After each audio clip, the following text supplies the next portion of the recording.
After guiding over 50 founders to prepare for 7 and 8 figure exits, one of the biggest mistakes I see founders is waiting too long to prepare for transition.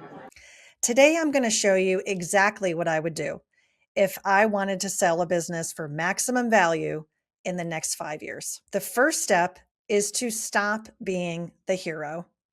If you disappeared for 90 days, no calls, no emails, no decisions, what would happen to your business?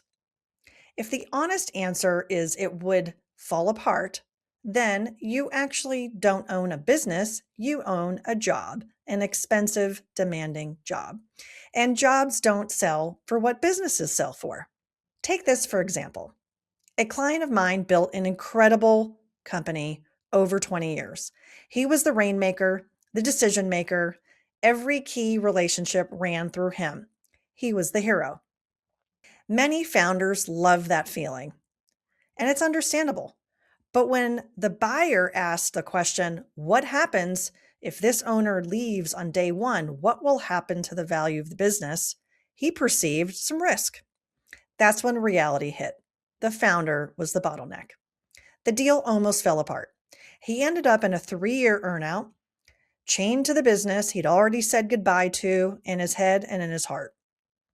On paper, he had a successful exit, but it wasn't completely on his terms. Having a boss was a big change. The earnout years felt like a lifetime.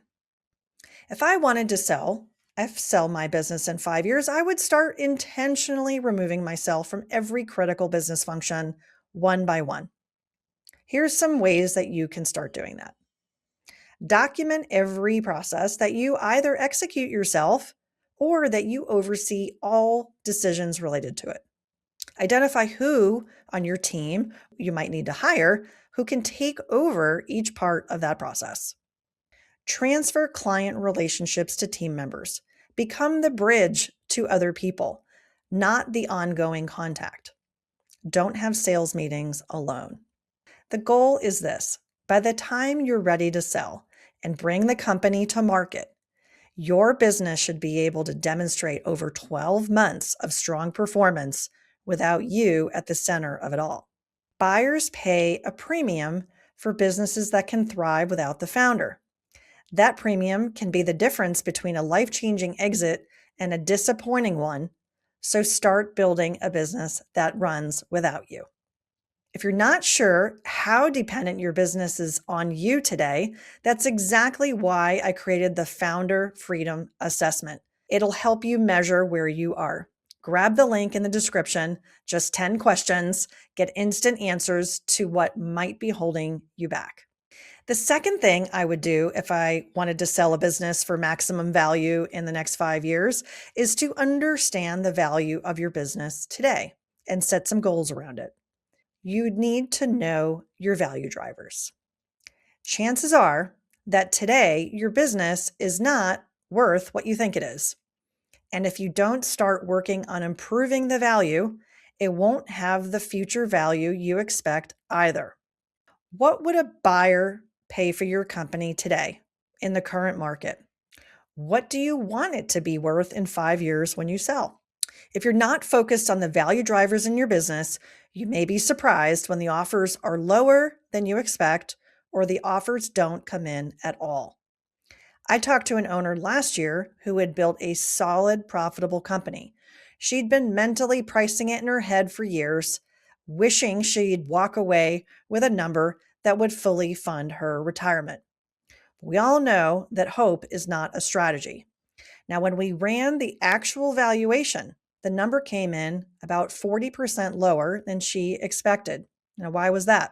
It was because of factors she had no idea buyers cared about, including customer concentration, no predictable revenue, and no documented systems, and many other factors. She had about 7 years ahead of her of more work that she didn't even know she needed to do. Knowing this today, you can use this information now to understand and actively improve the value drivers of your business, impacting its value in 5 years' time. Get a baseline valuation now, not later when you're ready to sell. That's important, but you have to have the baseline today.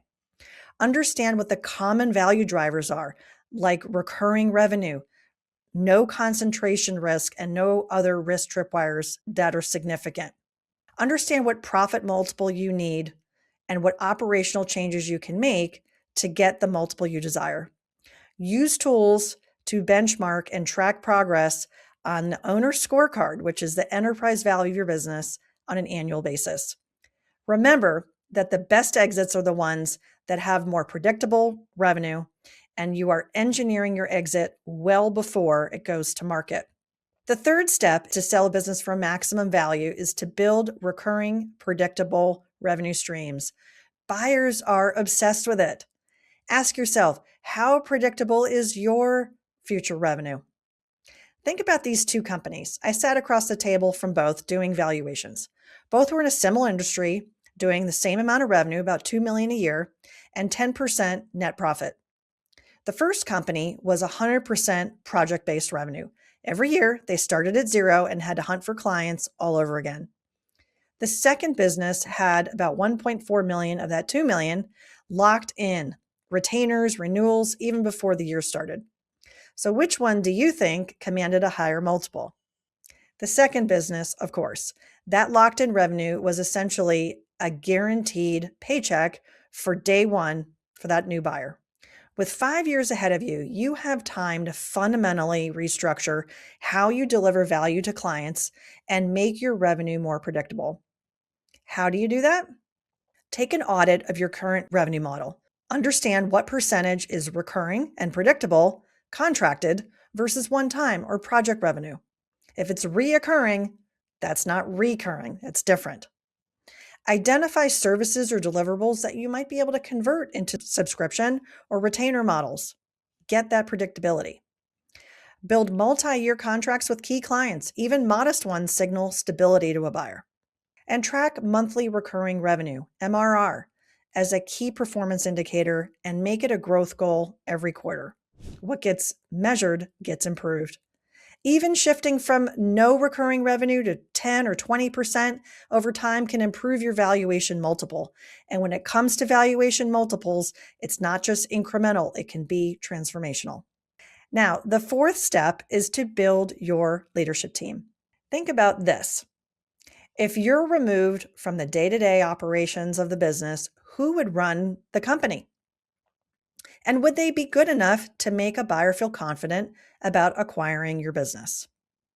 One of the most common deal killers that I see isn't the financials alone, and it's not market conditions alone.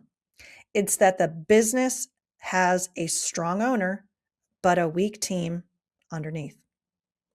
Buyers aren't just buying your revenue. They're buying the engine that keeps generating the revenue after you move on. A few years ago, I worked with a founder who had a brilliant head of sales, but that person was also a flight risk and a risk that they would not stay on after the transaction closed. No employment agreement, no non-compete, no retention package, nothing incentivizing his growth and retention in the business. The buyer found out mid-process and got cold feet. We got the deal back on track, but it cost us time. It was stressful. And we had to spend a lot of negotiating capital we didn't need to spend. 5 years is enough time to build a bench that buyers will pay a premium for. Ways that you can start: identify the 2 or 3 leaders who are critical to the operations and to building revenue and profitability in your company. Put some employment agreements and some non-competes in place where appropriate. Design a retention or equity incentive program tied to a successful transition, and this will align your team's interests with yours. And cross-train, so no single person, including you, is irreplaceable in the eyes of the buyer. Think of your leadership team as part of the asset that you're transferring. Strengthen that team now, and your business becomes significantly more attractive to buyers. And now for number 5. Define your next, because the exit is not the finish line. Most exit planning conversations skip this entirely, and it might be the most important conversation of all. What does your life look like on the other side of a transition or an exit. I've spoken with hundreds of business owners who have achieved incredible exits, and a surprising number of them told me that they felt lost within 6 months of closing. They'd spent years building something and then it was gone. They had no mission, no identity, no Monday morning purpose. The emotional and psychological side of transition is one of the most under-discussed aspects of selling a company. And when it's not addressed, you'll either stall the process, sabotage deals unconsciously, or deeply regret the exit after it's done. With a 5-year runway, you have the rare privilege of designing your transition, not just your transaction. Start by writing out what you want your life to look like 12 months after the sale in detail. Identify what you will do with your time. Where will your sense of purpose come from? Think about philanthropic work, board roles, new ventures, mentorship, family time, travel, all of it. Get specific. Align your financial goals. Figure out what your number you need to live the life and lifestyle you want after the exit. And when you know what you're moving toward, not just what you feel like you're moving away from, the entire process becomes clearer, faster, and more satisfying. This is exactly the framework I cover in depth in the Business Transition Handbook. If you're serious about this, that book is your roadmap. Link is in the comments. So there you have it, the 5 steps I'd do if I wanted to sell a business in the next 5 years. Reduce owner dependency. Know your valuation. Build recurring revenue. Strengthen your leadership team. Define your next. If this video got you thinking, okay, but where do I actually start? Then one suggestion is to book a call with me. In 30 minutes, we'll look at where your business stands today, what's holding back your value, and exactly what to focus on first. The links to the Founder Freedom Assessment and the Business Transition Handbook are in the description. Be sure to grab them. Don't wait to build a sell-ready business. The cost of waiting may cost you millions.